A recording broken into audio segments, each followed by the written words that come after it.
And our President Bola Ahmed Tinubu says his administration plans to utilize funds saved from fuel subsidy on critical infrastructure, social safety nets, and targeted economic reforms.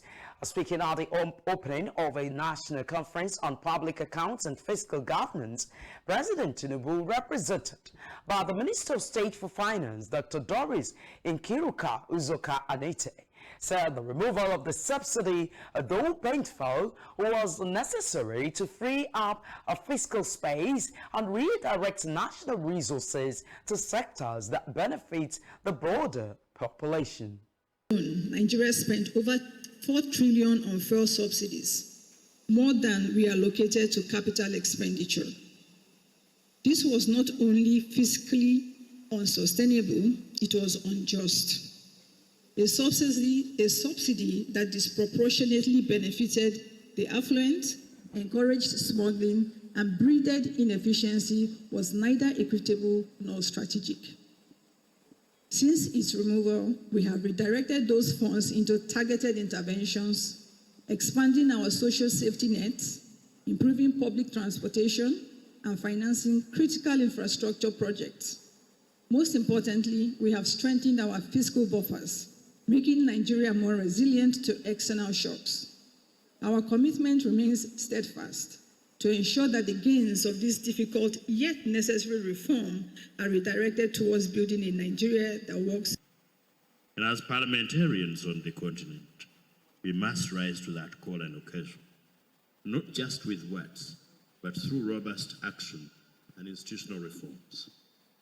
The conference is not just a national event, it's continental and a monumental signal, a signal that Nigeria is taking the lead in rethinking our fiscal governance and that is a willing partner in shared goal and innovations.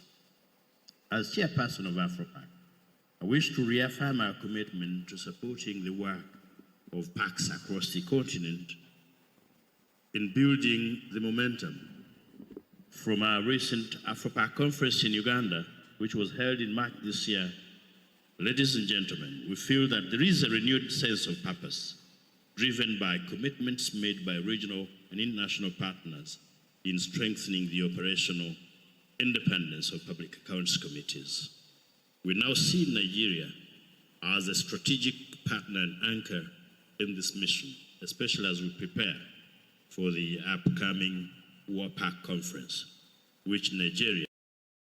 While Senate President Godswill Akpabio urges the Public Accounts Committee PACs of the National Assembly to assert their constitutional powers in enforcing transparency and accountability in government, Speaker House of Representatives Tajuddin Abbas, represented by House Leader Julius Ihobere, raises alarm over Nigeria's unresolved fiscal infractions.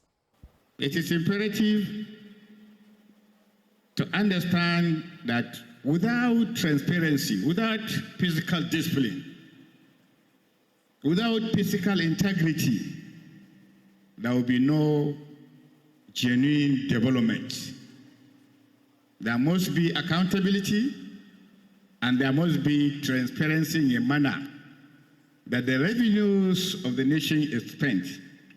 It is the duty of the Public Accounts Committee and other committees of the legislature to track revenues, how they are collected, how they are kept, and how they are disseminated. It is these track revenues. Departments and agencies failed to comply with financial regulations. The reports identify challenges that include unauthorized environments, incomplete audit cycles, institutional leakages, and weak enforcement of rules.